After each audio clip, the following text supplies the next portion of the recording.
जहां इनको दिख रहा है कि मुसलमान हैं, जिन बूथ्स पे बहुत ज्यादा मुसलमान हैं, वहां से नाम हटाएंगे कि जो मुसलमान और इस तरह के लोग हैं जो बीजेपी को ट्रेडिशनली वोट नहीं देते, उनके नाम हटा दें। तो ये सब जो गुंडागर्दी चल रही है देश में, इसके खिलाफ हम लोगों को संगठित होकर बड़ी संख्या में बाहर निकलना पड़ेगा। असम का एक तो मुख्यमंत्री जो है वो तो कोई कानून की बात मानता ही नहीं, और दुख की बात यह है कि वो जो अपनी मनमानी गुंडागर्दी करता है तो उसको रोकने के लिए जो हमारी न्यायपालिका है वो नहीं खड़ी हो रही। बहुत सारे रोहिंग्यास को ये लोग अंडमान ले गए, अंडमान में एक नेवल शिप से ले जाकर म्यांमार के कोस्ट के बाहर लाइफ वेस्ट पहनाकर बोट से बाहर फेंक दिया, शिप से बाहर फेंक दिया। जब से भाजपा सरकार आई है केंद्र में और असम में खासकर, तब से हम देख रहे हैं कि एक मुहिम चला रही है ये सरकार कि धीरे धीरे करके मुसलमानों को सेकंड क्लास सिटीजन्स बना दो, उनकी वोटिंग राइट छीन लो, उनको अगर बंद कर सको डिटेंशन सेंटर में तो डिटेंशन सेंटर में बंद कर लो, हिंदुस्तान के बाहर भेज सको तो हिंदुस्तान के बाहर भेज दो। लेकिन असली मकसद ये है कि उनके वोटिंग राइट छीनना। जो अभी एक्सरसाइज बिहार में इन्होंने शुरू करी है, वो कह रहे हैं कि पूरे देश में करेंगे स्पेशल इंटेंसिव रिवीजन, और वो इतनी आर्बिट्ररी एक्सरसाइज है। वो कहते हैं कि आप लोग सब फॉर्म भरिए, और फॉर्म में उन्होंने 11 दस्तावेज दिए हैं कि इन दस्तावेज़ों में से यानी कि पासपोर्ट, बर्थ सर्टिफिकेट, पेरेंट्स का बर्थ सर्टिफिकेट, इस तरह के दस्तावेज दिए हैं, स्कूल सर्टिफिकेट वगैरह, इनमें से दस्तावेज दीजिए, और उसके बाद इलेक्शन कमीशन तय करेगा कि आप हिंदुस्तान के नागरिक हैं कि नहीं और आपको वोट देने का हक है कि नहीं।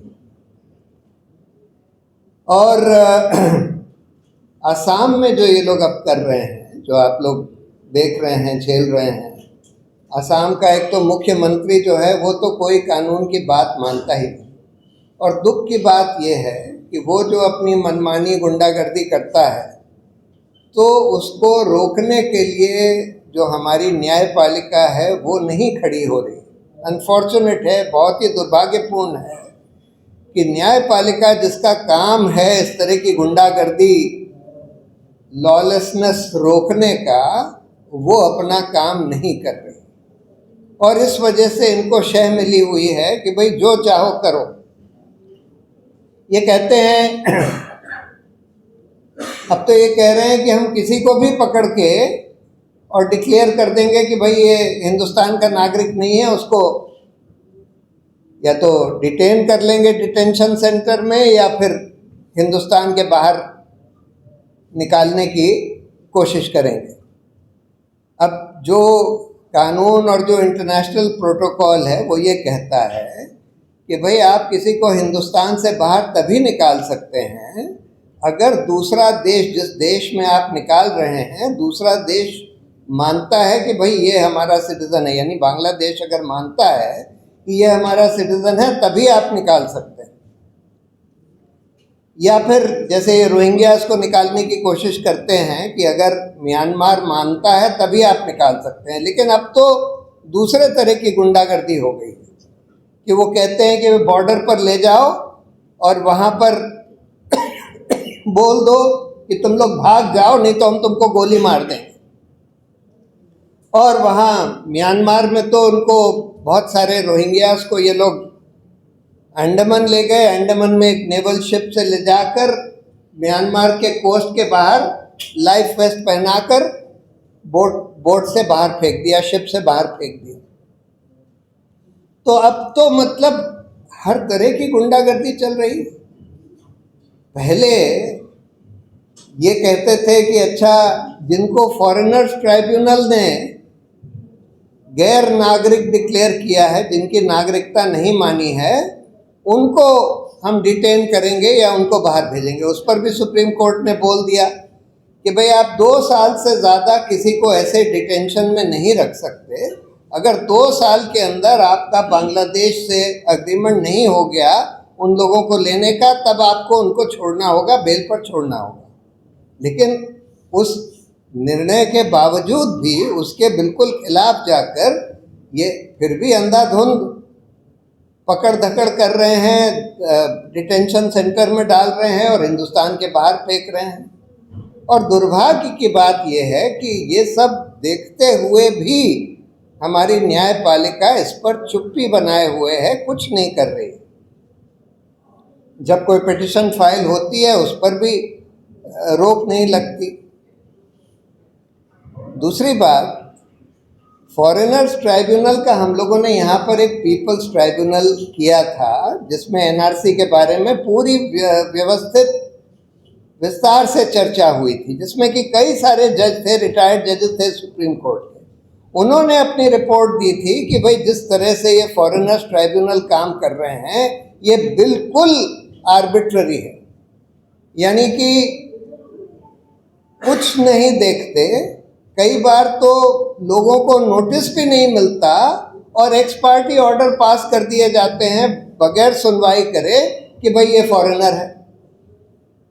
जो लोगों को वहाँ फॉरेनर्स ट्राइब्यूनल में बनाया गया है उन लोगों को ये कह दिया गया है कि तुम जितने लोगों को फॉरेनर डिक्लेयर करोगे तभी तुमको एक्सटेंशन मिलेगा। अगर ज़्यादा से ज़्यादा लोगों को फॉरेनर डिक्लेयर करोगे तभी तुमको एक्सटेंशन मिलेगा, नहीं तो तुमको एक्सटेंशन नहीं मिलेगा।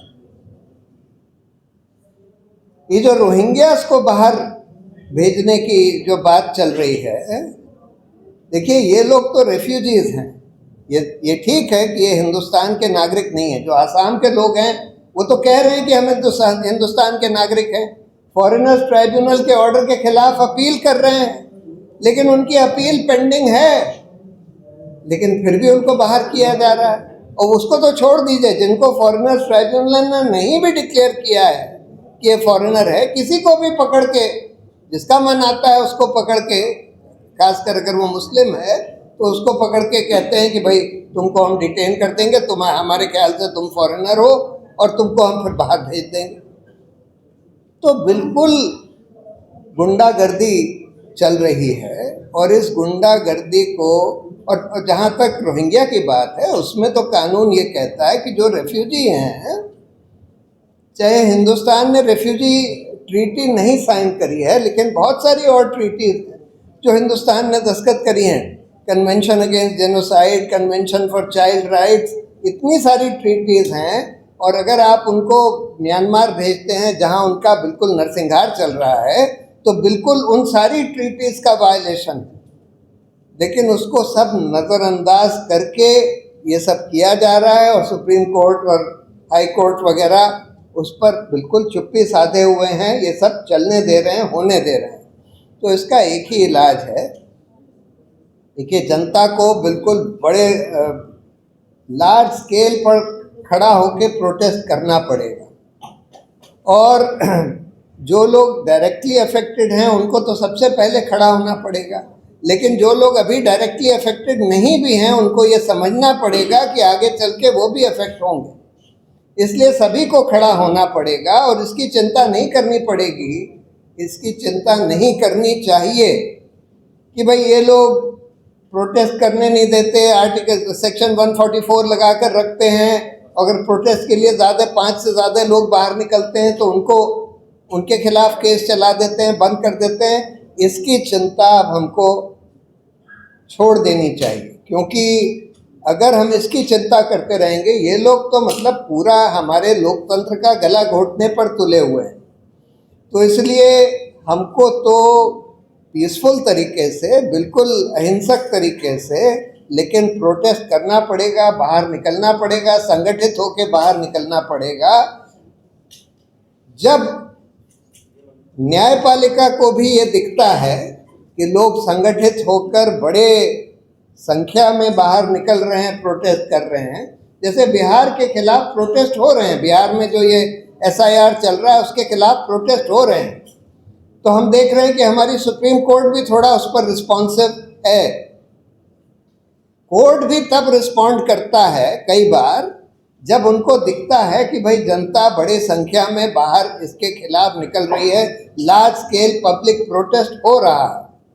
और सरकार भी कई बार, कभी कभी, ये तो खैर ऐसी सरकार है जो पब्लिक ओपिनियन वगैरह के बारे में कोई परवाह नहीं करती, क्योंकि इनको अब ये लग रहा है कि अब हम ऐसे चुनाव नहीं जीत सकते, तो फिर लोगों के धड़ाधड़, बिहार में तो कह रहे हैं कि हम 76 लाख लोगों के नाम जो हैं वोटर्स लिस्ट से हटा देंगे और छांट छांट के हटाएंगे। जहां इनको दिख रहा है कि मुसलमान हैं, जिन बूथ्स पे बहुत ज़्यादा मुसलमान हैं, वहां से नाम हटाएंगे और ये कहकर हटाएंगे कि भाई ये तो इतनी सारी रिपोर्ट्स आ गई हैं कि फॉर्म्स भरने का तो टाइम ही नहीं है, फॉर्म्स दिए भी नहीं गए हैं। फॉर्म्स जो हैं बीएलओ के दफ्तर में रखकर नाम बस लिखकर उसमें कुछ भी भर दिया जा रहा है और कह दिया जा रहा है कि भाई इतने सारे फॉर्म्स आ गए।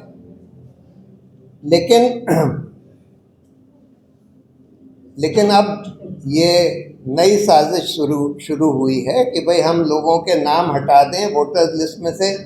महाराष्ट्र में तो नाम ऐड कर दिए थे, इनके बहुत सारे फर्जी वोटर्स हैं जो फ्लोटिंग वोटर्स हैं। जब महाराष्ट्र में इलेक्शन होता है तो महाराष्ट्र में उनको एनरोल कर दिया जाता है, हरियाणा में इलेक्शन होता है तो हरियाणा में कर दिया जाता है, कहीं और होता है तो कहीं और कर दिया जाता है। तो दो तरीके से ये लोग ईवीएम में छेड़छाड़ कर रहे हैं या नहीं कर रहे हैं इसका भी ठीक पता नहीं है।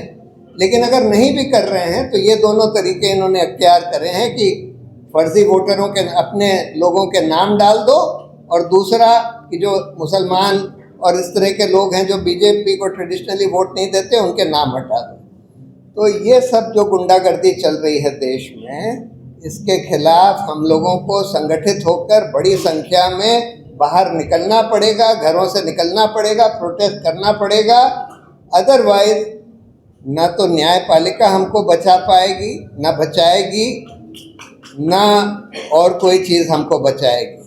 हमको एक ही तरीका है कि पब्लिक प्रोटेस्ट इतने बड़े संख्या में हो जाएं, पीसफुल हों, अहिंसक हों, लेकिन हों और लोग घर से बाहर निकलें, तब जाकर शायद हम लोग इसको रोक सकते हैं। तो यही मैं कहना चाहता था। बहुत बहुत धन्यवाद।